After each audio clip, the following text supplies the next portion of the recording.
اللي كنا قاصدين الانس مع الجن دي ده الجزء الثالث يعني. ما احنا كنا برضه يعني مثلا يعني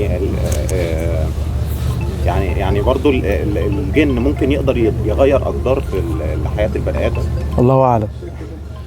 الله. كلمنا عن مشاركه ابنك في الجزء الرابع، وهل ما خفتش عليه في الكواليس؟ المداح لا والله انا فجأة لقيت ربنا يحميه يا رب ويحفظه ويحفظ ولادكم كلكم يا رب.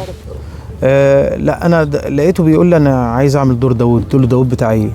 اتاري قرا المسلسل من ورايا. وانا الدور ده اساسا وانا بقراه قلت له يا جماعه مين اللي هيعمل الدور ده انا مشفق على الطفل اللي هيعمل كده.